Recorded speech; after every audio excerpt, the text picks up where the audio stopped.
सोचिए, एक ऐसी सभ्यता जिसके नगर 5000 साल पहले भी आज से ज्यादा विकसित थे। एक ऐसी व्यवस्था जिसे देखकर आधुनिक वैज्ञानिक भी हैरान रह जाते हैं। और फिर एक दिन ये सभ्यता अचानक गायब हो गई। न युद्ध हुआ, न आग लगी। फिर क्या हुआ था सिंधु घाटी के उन अमर शहरों को? इतिहास के पन्नों में दबी इस सभ्यता ने ऐसी लिपि छोड़ी है जिसे आज तक कोई पढ़ नहीं पाया।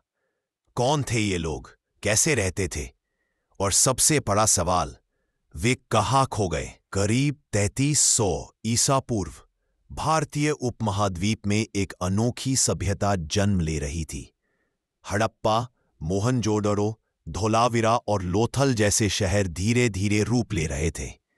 ये शहर सिर्फ बस्तियां नहीं थे, ये योजनाबद्ध, संगठित और बेहद उन्नत शहरी केंद्र थे। हर सड़क सीधी, हर मोड़ 90 डिग्री पर, हर घर मजबूत पकी हुई ईंटों से बना। और ईंटें भी कैसी? हर जगह एक ही आकार, एक ही अनुपात, मानो इस सभ्यता ने मिलकर एक नियम बनाया हो। हम सब एक जैसा निर्माण करेंगे। दुनिया में उस समय ऐसा इंजीनियरिंग अनुशासन कहीं नहीं था। सबसे चौंकाने वाली चीज थी इनकी नाली प्रणाली। हर घर से निकलने वाला पानी सीधे ढकी हुई मुख्य नालियों में गिरता था। ये नालियां इतनी साफ सुथरी और व्यवस्थित थीं कि आज भी कई आधुनिक शहर इनके सामने फीके लगते हैं। इतनी पुरानी सभ्यता और इतनी अद्भुत स्वच्छता, यह देखकर शोधकर्ता आज भी आश्चर्य में पड़ जाते हैं।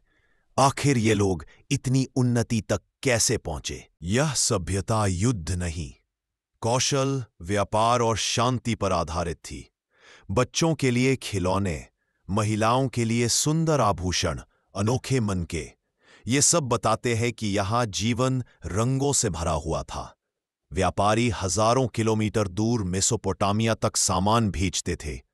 लोथल का प्रसिद्ध डॉकयार्ड इस बात का प्रमाण है कि यह सभ्यता समुद्री व्यापार में भी माहिर थी। लेकिन सिंधु सभ्यता का सबसे गहरा रहस्य इसकी लिपि।